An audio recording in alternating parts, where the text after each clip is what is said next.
معاملات جو وہ زمانے کا ایک حصہ ہی ہیں کہ عدل بدل جو بھی آتا ہے، رات آتی ہے، دن آتا ہے، اسی طرح انسان کی زندگی کے معاملات ہیں، کبھی تو رات چھا جاتی ہے اور کبھی دن طلوع ہوتا ہے، ہر چیز روشن ہوتی ہے، اس کے سامنے کھلی ہوئی ہوتی ہے، کبھی راتیں جو ہیں وہ دیکھا ہوگا سردی میں راتیں لمبی ہوتی ہیں اور گرمیوں میں جو راتیں جو ہے وہ چھوٹی ہوتی ہیں، اسی طرح انسان کی زندگی کے معاملات بھی ہیں، کبھی تو وہ دیر پا ہوتے ہیں، لمبے ہو جاتے ہیں، اس کے اوپر آزمائشیں جو ہے وہ لمبی ہو جاتی ہیں، کبھی تو اللہ کے مختصر طور پر جو ہے وہ اس کو حل فرما دیتے ہیں۔ یہی جو ہے زندگی کے شب و روز کا گزرنا، یہ زمانہ ہے، اور زمانہ اللہ کریم خود ہے جو اللہ تعالیٰ کی قدرت ہے اور کاریگری پر اللہ کریم کی دلالت کرتا ہے، اور اللہ کریم ہی ان تمام تر پریشانیوں کو، مشکلات کو، دن و رات کو بدلنے پر، ان کو جو ہے وہ حل کرنے پر اللہ کریم کی ذات ہی قادر ہے۔ تو اسی طرح سے اللہ تعالیٰ اپنی مخلوق میں سے جس پر اللہ تعالیٰ چاہتے ہیں اپنا کرم فرما دیتے ہیں، اور اللہ ہی سے امیدیں باندھنے والا انسان جو ہے وہ کامیاب ہے، اور اللہ ہی کو ماننے والا انسان جو ہے جلد اپنی منزل تک پہنچتا ہے اور اس کی مشکلات آسان ہوتی ہیں۔ اب تمام تر جو انسان ہیں، اللہ تعالیٰ نے فرمایا کہ جو بھی زمانے میں چل رہا ہے وہ تمام کا تمام جو ہے وہ اس کی قسم کھا کر کہتا ہوں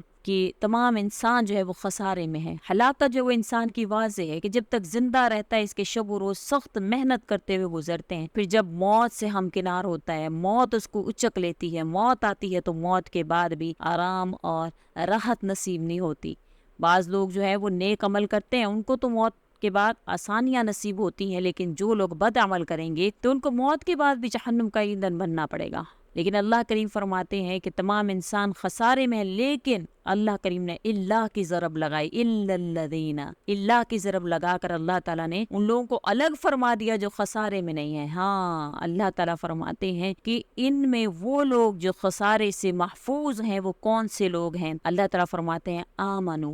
جو ایمان لے کر آئے، وعاملوا الصالحات۔ اب یہاں پر جو ہے وہ تقسیم ہوگی کہ خالی ایمان لانا بھی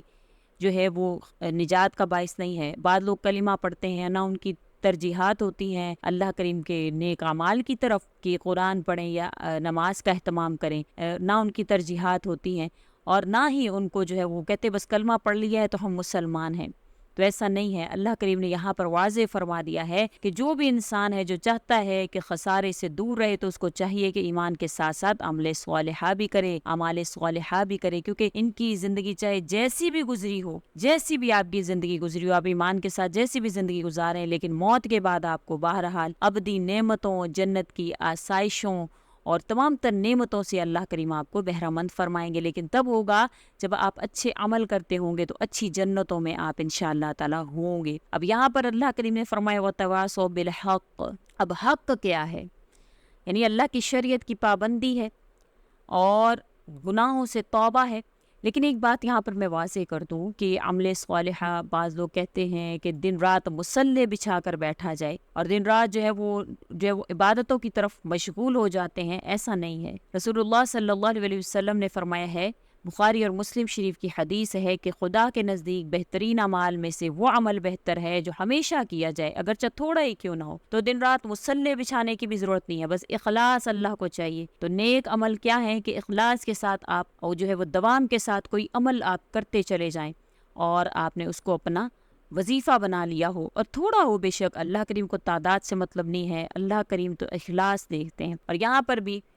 یہی مراد ہے۔ اور دوسرا اعمال صالحہ، ایسا نہیں ہے آپ صرف اور صرف نمازوں پر جو ہے وہ آپ بڑی توجہ دے رہے ہیں، آپ کی جو توجہ ہے وہ معاشرت کی طرف بھی ہونی چاہیے، اللہ کی مخلوق کے ساتھ بھی آپ کے تعلقات اچھے ہوں۔ آسمان والا تبھی راضی ہوتا ہے جب اللہ کی مخلوق آپ سے راضی ہوتی ہے، لیکن ایسا نہیں ہے کہ آپ مخلوق کو ہی راضی کرنے پر لگ جائیں اور جائز اور ناجائز، حرام حلال کی تمیز بھول جائیں، لیکن اتنا ضرور کریں کہ وہ اخلاق اپنے اندر لے آئیں جو آپ صلی اللہ علیہ وسلم کے اخلاق سے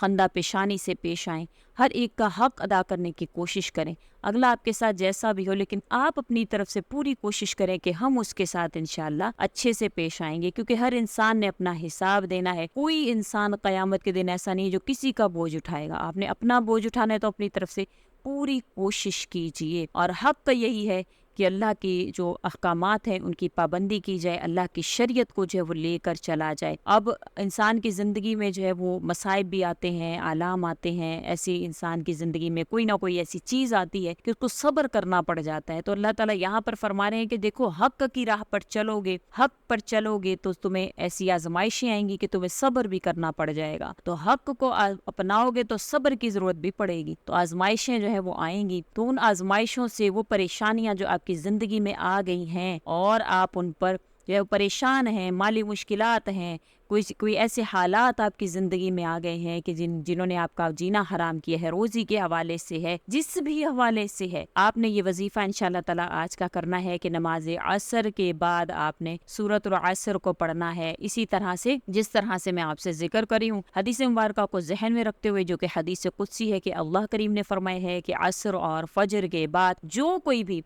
اللہ کریم کا ذکر کرے گا تو اللہ تعالیٰ فرماتے ہیں کہ میں اس کے لیے کافی ہو جاتا ہوں۔ تو آپ نے عصر کے بعد بیٹھنا ہے، والعصر ان الانسان لفی خسر الا الذین آمنوا وعملوا الصالحات وتواصوا بالحق وتواصوا بالصبر۔ یہ 3 آیتیں ہیں، اس کو آپ نے پڑھنا ہے، اس کے بعد آپ نے پڑھنے کے بعد آپ نے وہیں پر بیٹھنا ہے اور آپ نے تسبیح، ہر آیت پر آپ نے ایک تسبیح، یعنی آپ پڑھیں والعصر، آپ نے ایک تسبیح پڑھنی ہے حسبنا اللہ ونعم الوکیل، حسبنا اللہ ونعم الوکیل، کیونکہ اللہ تعالیٰ فرماتے ہیں میں اس کے لیے کافی ہو جاتا ہوں۔ اور آپ نے اپنے ہر معاملے کو، جو آپ کی پریشانی ہے، جو آپ کی جو حاجت ہے، اس کو ذہن میں رکھنا ہے، اس کے بعد آپ نے ایک تسبیح پڑھنی ہے۔ اسی طرح سے جب اس کی آیت نمبر 2 پر آپ نے پہنچنا ہے کہ ان الانسان لفی خسر، تب آپ نے پھر ایک تسبیح حسبنا اللہ ونعم الوکیل کی پڑھنی ہے۔ اسی طرح سے تیسری آیت جب آپ نے پڑھنی ہے الا الذین آمنوا وعملوا الصالحات وتواصوا بالحق وتواصوا بالصبر، اس پر پھر آپ نے تیسری مرتبہ ایک تسبیح حسبنا اللہ ونعم الوکیل پڑھنی ہے۔ انشاءاللہ تعالیٰ اس کے بعد آپ اللہ تعالیٰ سے جو مانگیں گے آپ وہ مانگ سکتے ہیں، اور آپ نے ہاتھ ہی اٹھانے ہیں،